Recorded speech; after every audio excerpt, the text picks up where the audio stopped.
Schizophrenia is commonly referred to as split mind. Their behaviour, their responses, their speech, their thinking is unrelated, often in a very bizarre way, to what's happening in the world around them.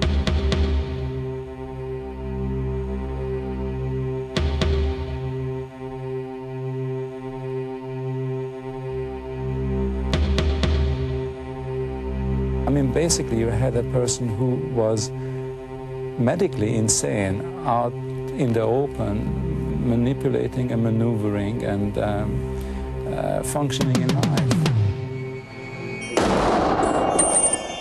They were murders that were committed simply to assert themselves as gang leaders. There was no other reason for it.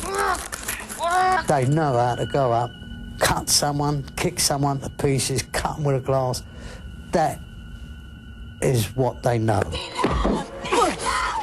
The Kray twins were far too violent, far more violent than was necessary, and they were clearly getting off on the violence. I was told quite clearly there was a price on my head.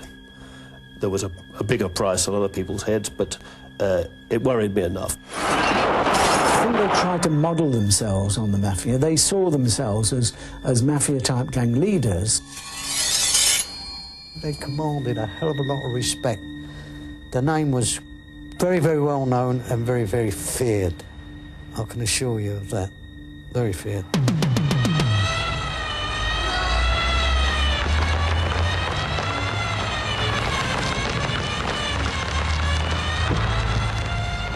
On March the 5th, 1969, identical twins, Reginald and Ronald Kray, were sentenced to life imprisonment. They were 35 years old. Summing up, Justice Melford Stevenson said, "I'm not going to waste words on you.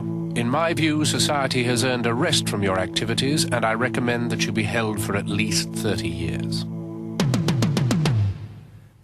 Since their early 20s, the Krays had been building up a criminal empire in the East End of London. An empire of fraud, gambling, protection, and ultimately murder. Their arrest heralded the end of an era.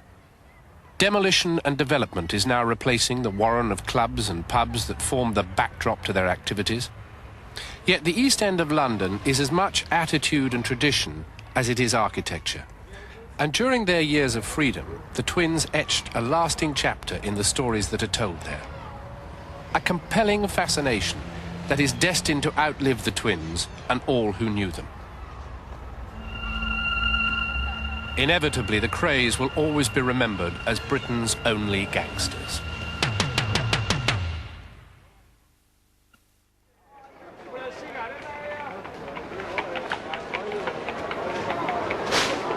A noisy, crowded, jostling concentration of street trade and street violence.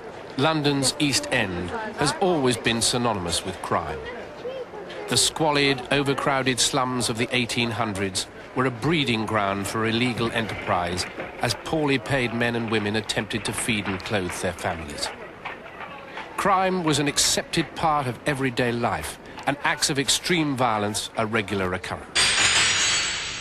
The wealthy, attracted to the East End by its illegal gambling and prostitution, regularly fell victim to the thieves and muggers in a dimly lit maze of narrow streets. By the turn of the century, London's East End was a teeming mix of colourful communities. At its heart were the docks. Here, thousands of men found work and ready criminal pickings from the vast colonial trade of Britain's empire. As the scale of dockland activity increased, so too did the illegal economy that it fed. The docks are a wonderful area. I mean, not only in terms of the sailors who are coming ashore, who are going to have their money taken off them by prostitution and who want to have a little gamble, but of course also the gear that's being moved by lorries, that's being put onto the ships, taken off the ships, all that. And of course you've got nice access there in the East End of London to the markets as well. There are plenty of markets around. And you've got Smithfield, you've got Spitalfields, so that gear that is nicked and so on can be easily got rid of, can easily be fenced. There's not a great deal of evidence that it was organised. You don't begin to get names appearing as people who are controlling it. It seemed to be relatively disorganised. And I think what consolidated it all was probably the Second World War.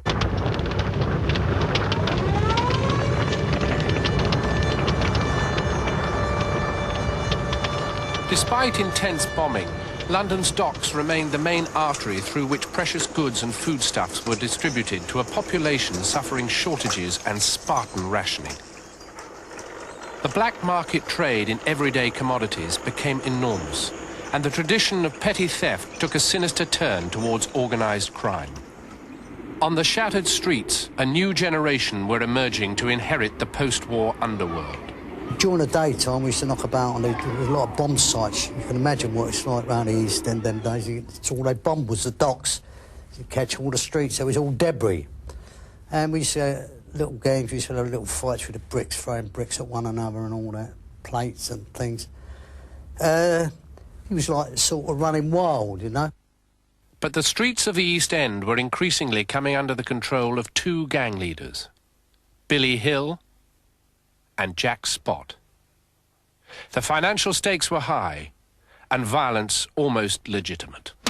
Jack Spot, Moisture Blue Boy, Sonny the Ink and Little Amy Rosen, these were the governors at the time. And we all used to go down a club in Umberson Street, which is all a commercial road.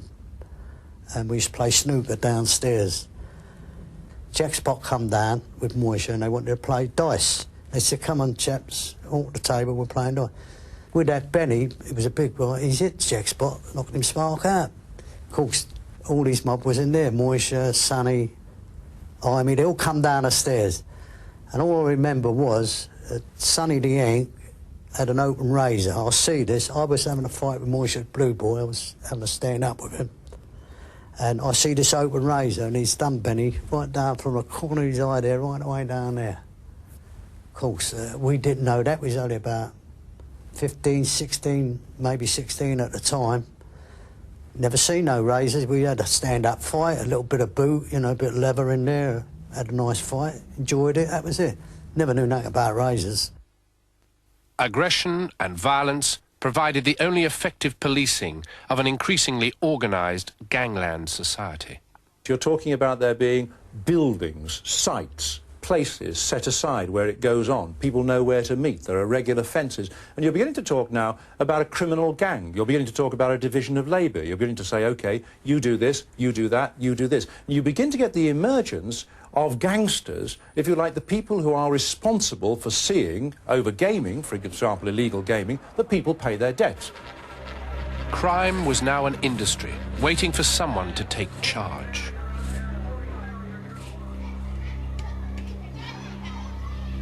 Born in 1933 to Charlie and Violet Kray, the twins had grown up on the streets around their home in Valence Road. Weaned on boxing stories from their grandfather, Cannonball Lee, a renowned fighter in his day, they soon found a channel for their energies and aggressions. Boxing had long been associated with the East End, where it was seen as one of the few ways of escaping that environment. Their older brother, Charlie, had been a champion in the forces and was eager to help the twins on their way. Well, I came out of the Navy and I started to teach them to box, and in my mother's house I arranged a small gym and a punch bag, etc. And I trained them at home for 1 year, and then after the year was over I thought, well, now it's time to take them to a boxing club, which I did. And from that day on, they kept winning and winning and winning, they never stopped. They boxed at school, you know, boxed for their school, London ABA's junior, and they could have gone a long way, but Ronnie, I don't think his heart was in it, you know. Reggie could have gone places in boxing, but Ronnie, he was a bit of a street fighter, wasn't he, you know? Identical twins, both successful boxers, soon became a talking point in the East End. But their notoriety was beginning to spread outside the ring. In 1949, now 16 years old, Ronnie and Reggie were arrested and charged with grievous bodily harm after an incident outside a dance hall in Hackney. It was their first visit to the Old Bailey. They were acquitted through a lack of evidence. Already, people were unwilling to testify against them as the legitimate side of their life became clouded by a growing reputation on the streets. The boxing and the street violence and the gang fights go hand in hand. Of course, the boxing is more organised. Of course, there are rules about it, but there aren't that many rules, and it's another way of settling disputes, of which, in fact, the punch-up round the corner or the good kicking round the corner or the coshing round the corner is another part. In July 1951, the twins turned professional, and after just 6 fights, they went through to the finals of a major competition. Reggie was proving to be a potent and skillful opponent, but Ronnie had become wild and overly aggressive in the ring. Nonetheless, they were both on the verge of notable success when conscription cut short their professional careers. They was only there, I think, one day, and they came home, and I said, "What's wrong? You've been allowed out?" They said, "No, I'm not having people like that scream and shout at me." I think, really, they just resented it from the beginning, and they didn't give themselves time to accept it. And they came home and they threw the uniforms away, and they never went back until they was caught, obviously. The twins spent 8 months on the run from the army, lost to the police in the underworld of the East End. After their recapture, they were sent to a military prison at Shepton Mallet. I know your name, Kray. And I think to myself, these boys are a new kind. You've got it. You've got it. And I can see it. And you've got to learn how to use it. Now there's people out there, lots of people, who don't like to be hurt. Not them, or their property. Now these people, who don't like to be hurt, pay people not to hurt them. You know what I'm talking about, don't you? Of course you do. Then when you boys get out of here, you keep your eyes wide open. Watch out for the people who don't want to be hurt. 'Cause you scared the shit out of me, boys. Wonderful.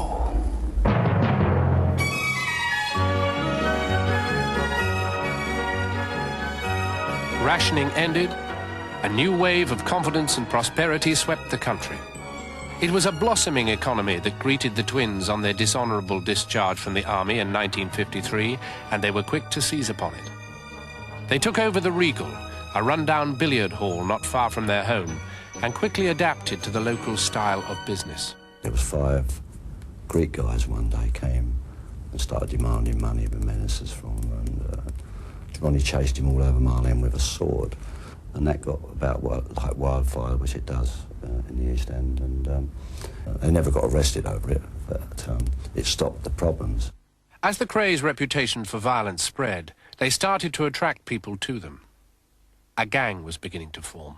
The rumour was floating about the East End that these 2 young tearaways out of Valence Road was, you know, going into pubs, picking on people, picking on little teams, because the East End and the West End was dotted about with all little teams.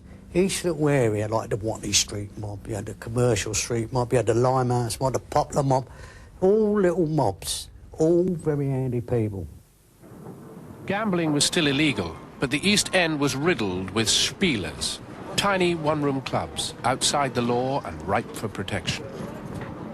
Through the mid-50s, the Krays' empire grew to encompass fraud and extortion. Their gang was now known as the Firm. One night it was packed out, a brick come through the window. Of course, he said, I know it's trouble once a brick comes through your window. You know, there's problems. Of course, they're all scattered, wallop, wallop, wallop. And a guy who was in the club at the time said, Bill, you want to go down and see the twins? Sort this out for you. You're going to have problems. I said, oh, I will. And Ronnie come right out, he said, it'd be a pony a week, which them days was a lot of money. £25, a lot of money.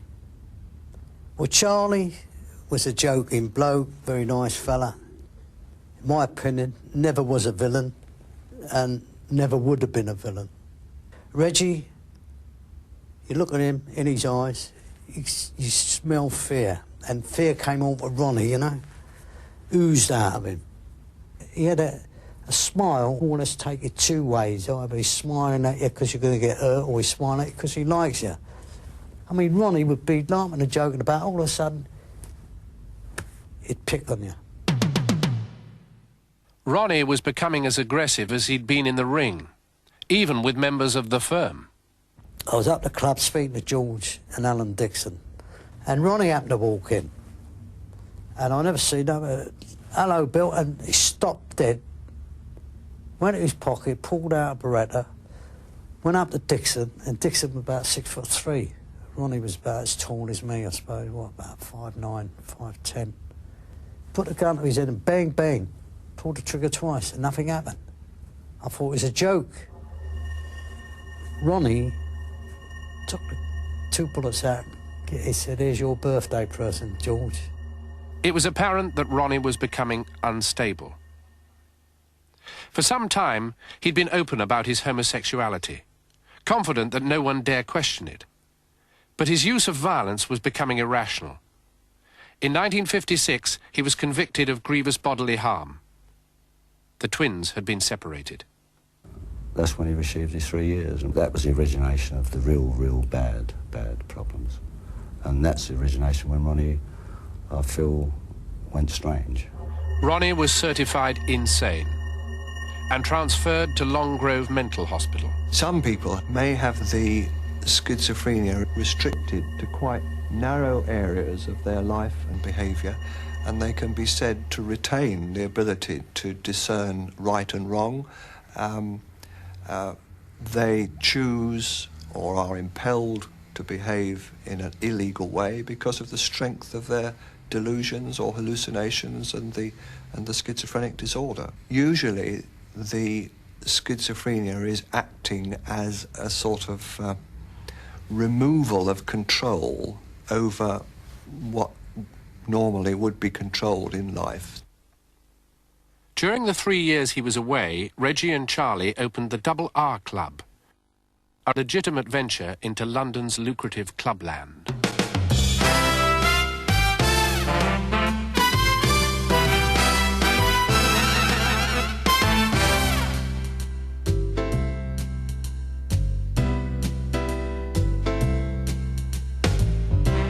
In 1960, the twins, now reunited, became shareholders in Esmeralda's Barn, a thriving club in London's West End. They were to acquire an interest in several more.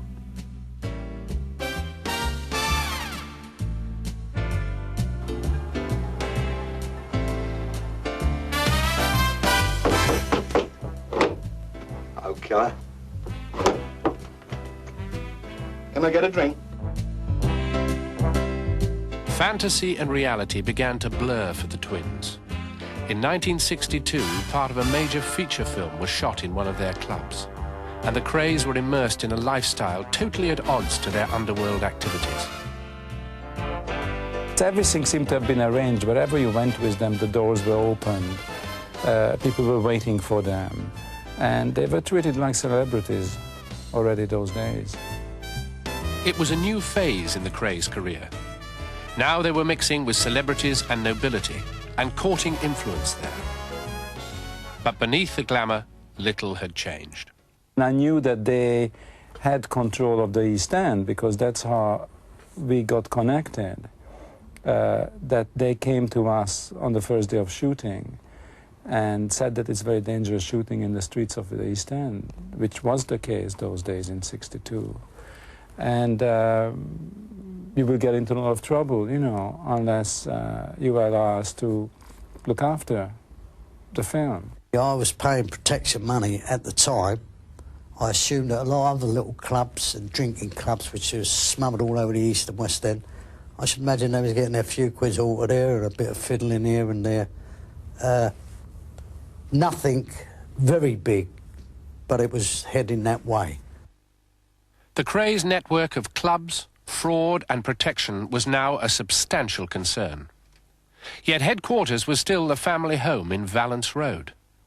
From here, Ronnie now organised military-style operations to protect and expand their empire. I've been in there in the morning, come about 10 o'clock in the morning, still in bed. You walk in the kitchen and on the table be knuckle dusters, flick knives and a Beretta. So there was plenty of ammo there, plenty of gear there. And it was given the name of Fort Valence, and Ronnie was called the Colonel, and that's how it all started in the early days. The days of the razor and the knuckle duster are all gone, and a straight fight and a good boot or a bottle. And I know people disappeared. There was quite a lot of shooting going on. A lot of crimes were ascribed to them. People always said, oh, that's down to the Kray twins. Ronnie and Reggie did that. Whenever something happened, it was always Ronnie and Reggie. And yet, nobody was doing anything about it from the police investigation point of view to find out whether these were facts or whether they were just rumours. In 1964, Nipper Reed was promoted to detective inspector and posted to a police district in the East End. His first task was to break the increasing menace of the Krays. As far as London was concerned, the Krays were, I mean, talking now about the criminal underworld, the Krays were acknowledged to have control of the East End. South London was controlled by the Richardsons. Then there were other areas that were controlled by other people of less prominence, but the West End was always accepted as a kind of a free-for-all. You know, rather the same way that Las Vegas was with the American Mafia. I was never able really to assess the extent of their financial empire, but I do know that one club in the West End, a statement that I got, said that they were getting £3,000 a week, another said they were getting £1,000 a week. So you can judge for yourself that they weren't exactly paupers.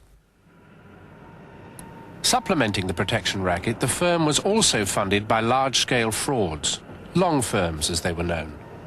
The twins relied on sharp-minded men like Leslie Payne to run the operation for them. Several bogus companies would be set up to order goods from a number of unsuspecting suppliers. And then you build it up until you've got about 5 firms or 6 firms you're getting stuff off of. And when it comes to the end, after about 4 or 5 months of accumulating a big credit facilities with them, we say, you close the firm down and you vanished. Such operations provided steady income for the twins and fueled their fantasies of a mafia-style business empire. I can remember them hurtling around the East End in big American cars, and they had all these kind of hirelings who would drive the car, and if they'd stop outside a nightclub or outside a pub, some of the hirelings would sort of jump out and open the door for them to emerge.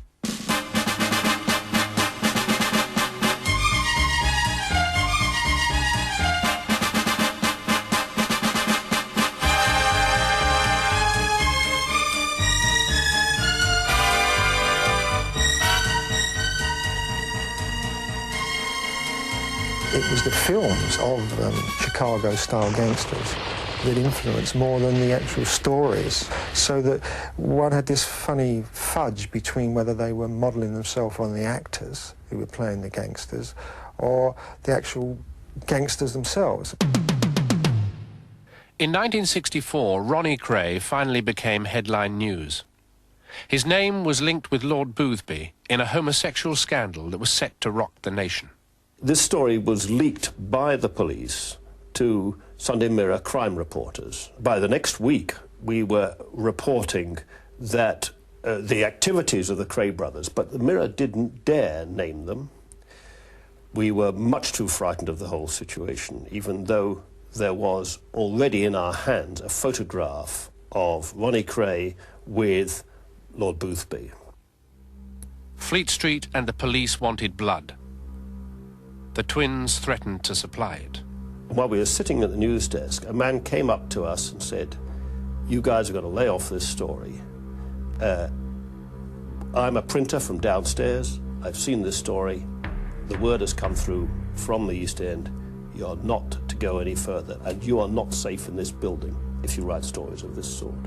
And I might say we took that very seriously. There was no way that I was really wanted to get very heavily involved with the Kray gang. Once you have a kind of world in which violence is legitimated, then fear starts to regulate how people behave. And the Kray twins certainly were feared.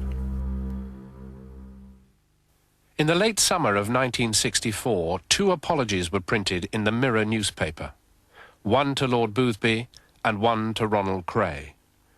The scandal had come to nothing, and the twins' reputation had benefited no end. Nipper Reed's continuing investigations began to flounder. No one would testify against the Krays.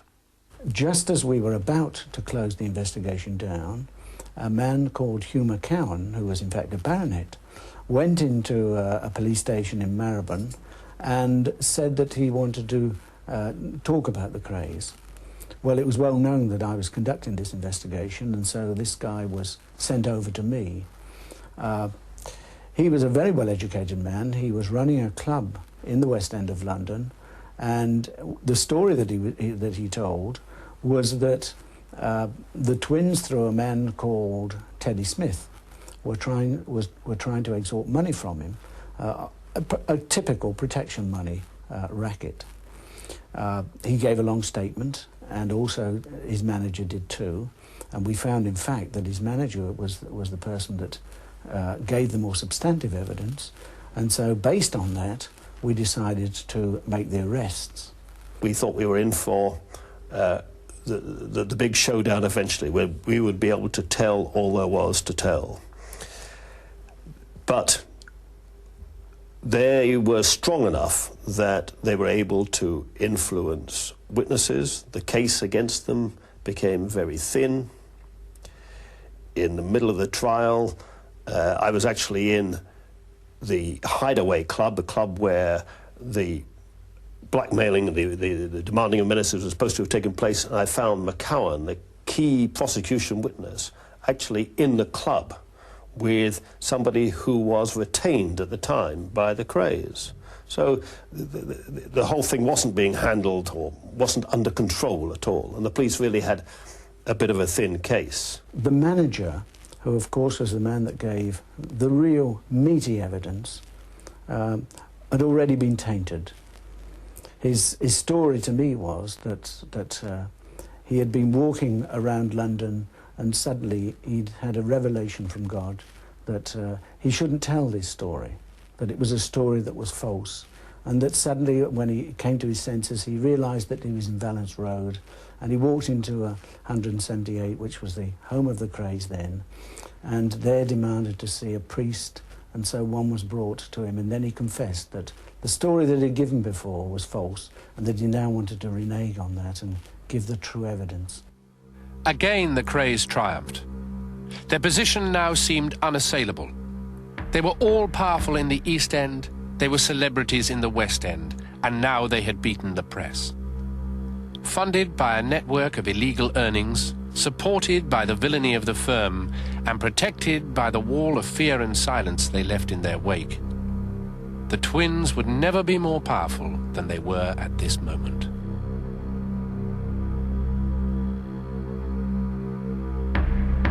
After the McCowan trial, where I sat through a lot of the trial talking to members of the Kray family, I got my first real meeting with them.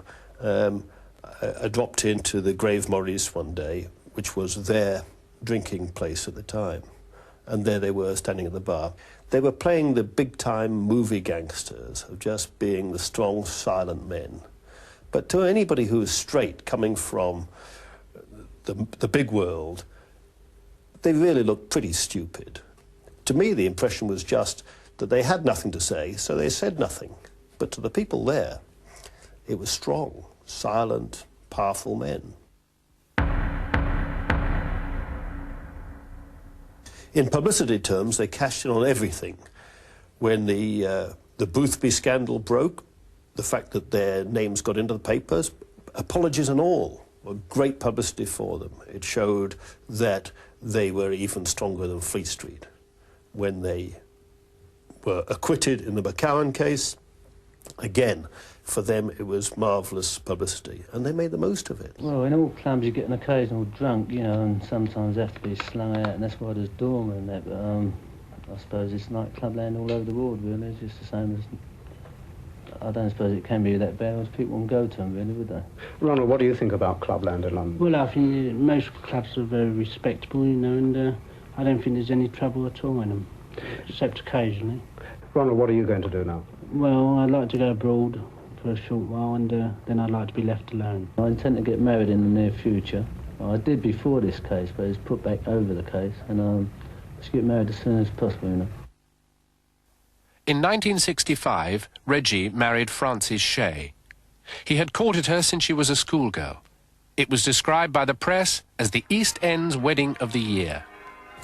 Reggie and Frances' wedding was a very big affair. David Bailey, he was there doing the photography. There was Diana Dawes, numerous people. It was packed. I think it's the first time I've been invited to a thought-to-be-known gangster's wedding. It's quite an occasion. When the service started off, the singing was a bit hesitant, and a rather large man went down the aisle and was saying to either one row and then the other, "Reggie wants you to sing." And things livened up a lot after that. Before Reggie and Frances could celebrate their first anniversary, Ronnie Kray was to execute George Cornell in the public bar of the Blind Beggar pub. George was very cocksure of himself. He knew he could use himself. He knew he could handle himself. He wasn't frightened of no man. He was calling Ronnie a big puff and all that. And of course, the inevitable happened. Ronnie had a gun on him. Ronnie pulled his out, and I believe the words were said by Cornell. "Oh, look who's here." With that, Ronnie went up to him, drew the gun out, pointed. He thought it was a joke. Pulled the trigger. That was it. He just shot him dead. Perfectly gratuitous. Cornell had not been any threat to him. He'd insulted him about his homosexuality and stuff like that. But there was no economic threat from Cornell or the gang that he was a part of, which was the Richardsons. But when Ronnie Kray killed him, I mean, he said, "I've got my button," just as the Yanks say that when they've killed someone. Over 30 people witnessed the shooting. Not one would pick Ronnie Kray from the identity parade. It seemed this outlandish act of violence had only served to strengthen their position. We eventually traced most of the witnesses there, but none of them would give evidence that they'd seen Ronnie Kray. They were immovable because there was always this wall of silence. First of all, this natural wall of silence that people in the East End don't talk to the coppers, and the second thing was that this wall of fear. The potency of the gangster doesn't just come from his capacity and willingness to use violence. It happens the world over that all these kind of illegal communities generate a no-informing rule. It's very difficult to, as it would be a criminal with other criminals, having to cooperate with other criminals, if it's also seen as perfectly reasonable to inform when it suits you. So this rule is really at the heart of what we call the criminal enterprise. Nobody took their troubles to the police. You know, the police were part of the enemy. They're usually part of the thing that broke up the strikes and the docks and things like that. I mean, the police were regarded as being, you know, outside your society. And if you had something serious to settle, you tried to settle it between yourselves, and that sometimes did involve violence. Cornell's killing escalated a long-standing feud with the Richardsons, a rival gang from south of the river. To support them in this campaign, the firm wanted Frank Mitchell, the mad axeman. In 1967, they arranged his escape from Dartmoor prison. A massive search ensued. He was hiding here, in a flat in the East End of London, looked after by Albert Donahue, a trusted member of the firm. Soon afterwards, the Richardsons were imprisoned, before the showdown could take place. Mitchell was still a wanted man, but not by the Krays. If the twins got him out, and the twins are looking after him, nobody can kill him in front of the twins. There's only one people who can hurt him, and that's the twins themselves. The only thing I'll put it down to, he got too much trouble. He was a great big massive guy. I can assure you that he'd chew and eat them two, plus half of the firm for breakfast and think nothing of it. He's a great big massive guy, strong as a lion. Maybe he got out of line, they couldn't handle it. They couldn't handle him, they didn't know what to do, and the only thing they knew how is get rid of him.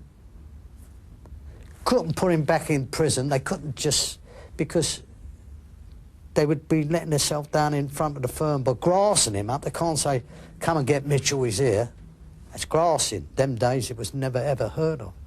Nobody grassed in the underworld them days. Frank Mitchell's body was never found. Officially, his murder remains unsolved. The story of the Krays has several victims, none sadder than Frances. Amidst the glamour, she had become increasingly disillusioned with her life and found it impossible to escape the notoriety of her husband or compete with the intensity of his relationship with his twin brother. I think Ronnie mixed the pudding up there quite a bit, and very much the domineering factor of the two. He might have got, I don't know what he'd done to Frances, but all I know is he was constantly rowing. In June 1967, Frances killed herself with an overdose of tablets. Reggie insisted that she be buried in her wedding dress. It really slaughtered him, and well, for a week or two he just didn't know what he was doing, Reggie. He was wandering the days, and when she died he gave up. He had a death wish, I'm sure, in many ways. Reggie's only escape was into the company of his brother, but by now Ronnie's behaviour offered little sanctuary. He now saw murder as a demonstration of allegiance to the firm. Reggie had yet to prove his. McVitie was a £2-a-week bandit. He was not a villain of their calibre by any means. So he posed no threat to them. So any suggestion that he was killed in retaliation for threats that he'd offered them is just nonsense. But the story that was circulated was that this was a crime that was really motiveless. The only motive that could be ascribed to it was that Ronald Kray had said, having killed Cornell, "Well, I've done my one, Reggie, now you do yours." He thought that he'd been invited with the rest of them to a drink-up to a party. You can imagine his surprise when Reggie Kray suddenly appeared and offered a gun to his head and pulled the trigger.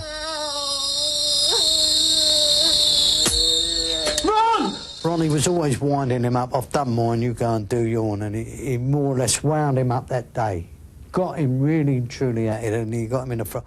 I don't think Reggie would have done it, but Ronnie wound him up. Put a man to man, no way. I mean, I knew Jack very, very well. Jack was a very, very good pal of mine. Whatever he'd done or whatever he was, it didn't warrant that. You've left us no choice, Jack! He tried to get out of the window, but he was dragged back by the people there, and then he was held by Ronnie Kray, and by this time Reggie had been given a kitchen knife, one of those long serrated kitchen knives. He hit McVitie first of all on the jaw, and then he stabbed him a number of times until eventually the poor man fell to the floor when he pushed the knife through his throat and twisted it and pulled it out again. Well, of course, it didn't take long for McVitie to die. Contrary to Ronnie's deranged beliefs, McVitie's killing did not prove to be an act of allegiance. Quite the opposite. The gratuitous nature of their actions had begun to alarm members of the firm. The wall of silence was beginning to crumble. You just don't go around killing your own people. You've got Cornell, you've got Mitchell. Well, Cornell was one of our own, but you don't go shooting a bloke because he called you a puff. Half the world would be dead. You can't do that. And Mitchell, look what they'd done to Mitchell. And they went and done that to Jack. Well, that to me, that was the end. The police campaign gathered momentum, but Nipper Read was insistent that the investigation gather substantive evidence against the twins before any attempt was made to charge them with murder. We first of all started out looking at, again, the frauds, and these really formed the basis of the investigation. And so we went on from there to investigate any other kind of crime, with the exception of murder. And this was a very positive decision that I made, because I felt that if we started to investigate murders, then the question of the witnesses' safety might be jeopardised. The mood of the firm was very, very, very dodgy. People were not turning up at the meets anymore. They didn't want to come to the meets. They made excuses why not to be there, and the nervousness on the two twins that was showing, that they can virtually it meant they virtually pull out a gun and shoot you in the middle of the road or in the house or wherever. It was almost common knowledge that Ronnie Kray had shot George Cornell in The Blind Beggars. As a matter of fact, when later I started to investigate it, people in the East End said to me that the Krays did everything but take the front page of the Times to advertise the fact. I mean, this enhanced their position as gang leaders, you see. They must have felt such immense power. You see, when they'd done their first killing with Cornell, it must have been about a year or 2 years before they nicked them. So it must have given them a very high sense of power, the untouchables. No one was safe. No one. In 1965, the Krays had seemed invulnerable to prosecution. 3 years later, a trail of senseless killings destroyed that position. They were now so feared that even members of the firm thought it safer they be put away. Leslie Payne was a fraudster. He didn't need violence because he could charm people, he could persuade people. And so when he realised that there was no measure by which he could control the violence of the Krays, he decided then that that was too much for him and he walked away. And so when I saw him, I was able to persuade him that it would be important and beneficial to him, because I could offer him protection, to make a statement outlining all of the Krays' activities. And this he did. He didn't, unfortunately for me, know anything about the murders, because by that time he'd long since left them. But he did tell me about the frauds, about the long-firm frauds, and certain other activities that the Krays had been involved in. He told me in no uncertain terms that the Krays had threatened his life. And so as far as he was concerned, then it was in his own interest to see them put away, and hopefully for a long time. On the 8th of May 1968, Nipper Read coordinated a massive police swoop to arrest the Krays and over 70 members of the firm. It was the start of an operation that would rewrite British legal history. It was all timed for 6 o'clock in the morning. They were all provided with arrest sheets and descriptions of the people that they had to arrest and so on. And of course these were all over the place. They were all over the East End and all over other places in London, of course. And so off we went, and I went with my then deputy, Frank Cater, and some other officers, and we went to Braithwaite House, which was where the Krays were then living.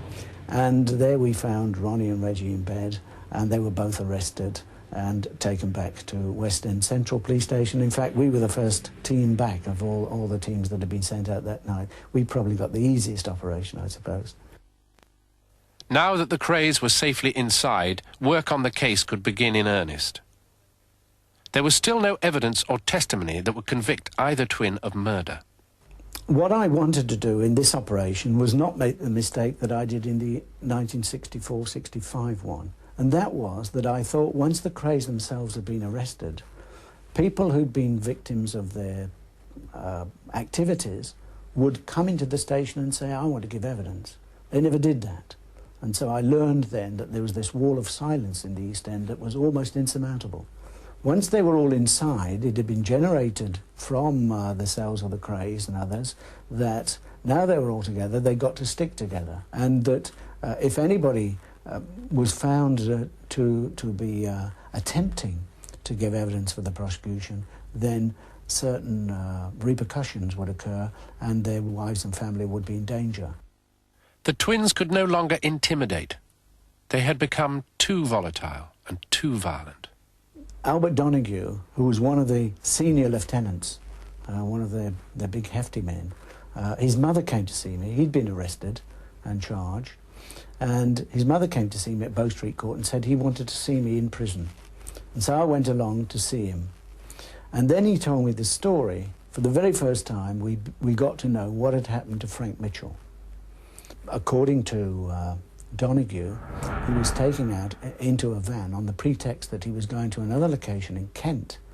And once he was inside the van, he was shot by two people that were sitting in the back of the van. And so that was the first murder charge that we preferred. The pieces were fitting into place.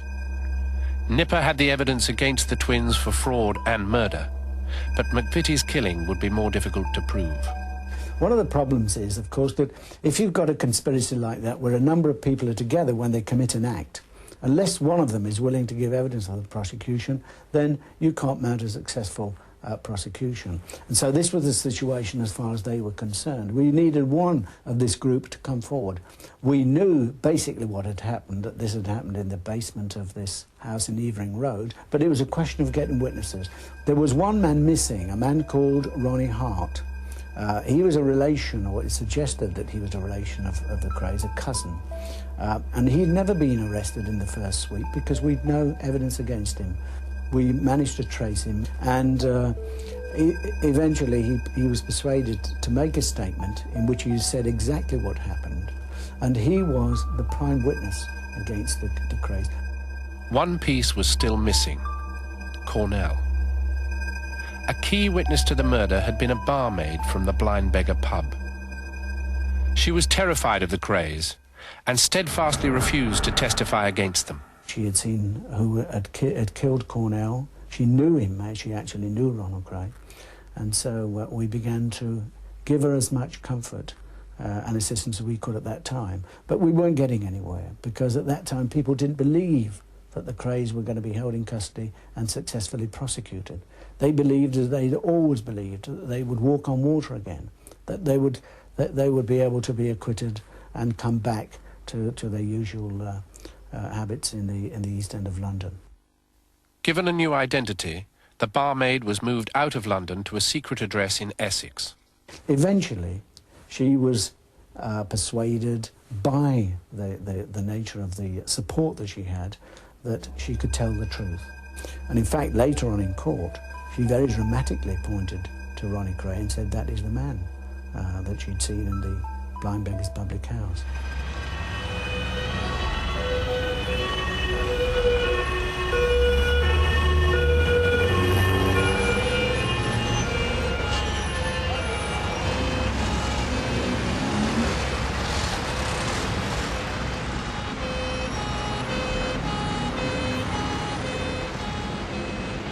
The trial started in January 1969.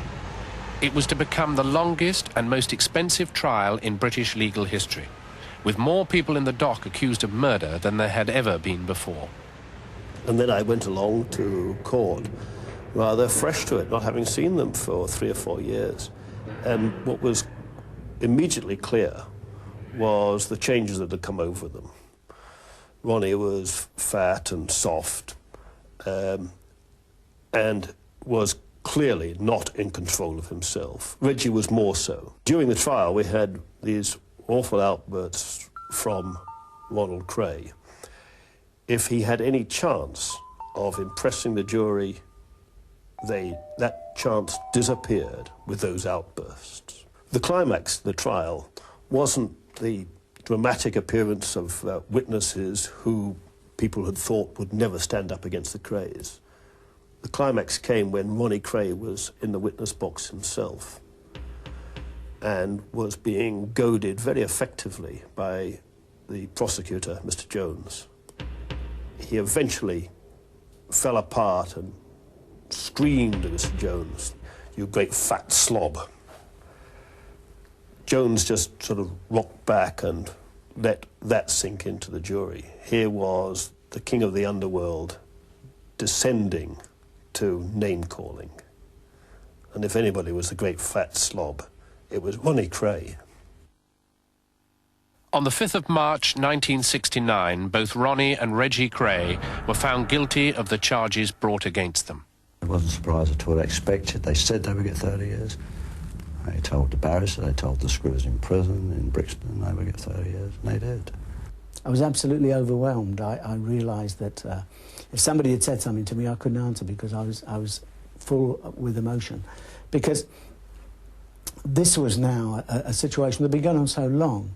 You know, my whole reputation, my life depended on this almost. It was a fulfilment of an enormous undertaking by my squad. And you know, I felt justified that they'd done all the work that was necessary of them and that we'd achieved something, really achieved something. Aunt Violet, myself and Mum was in the kitchen and we was listening to the wireless, and when it came on that they got 30 years, you know, we was dumbstruck, really. We couldn't believe it, like, And Aunt Violet looked at Mother and she said, oh, I think they've made a mistake. She said, I'm sure they have. She said, maybe they'll say later, like, it's not so long. I'm not going to waste words on you. In my view, society has earned a rest from your activities, and I recommend that you be held for at least 30 years. It amazes me that a gang that was so badly organised, badly thought out, badly managed, could be so successful. The only way it worked was because their public relations was brilliant. I feel they were a part of the 60s, like the minicar and Twiggy and other things. You know, they were a part of it. Billy Hill and Jack Spot had a sort of notoriety, but they hardly promoted themselves, and the other notorious East End villains, Burke and Hare, went about their murdering fairly quietly, and Jack the Ripper may have left a note, but he was hardly exactly photographed with royals. They attracted people to them. You know, people who they should look up to finished up looking up to them, sort of thing.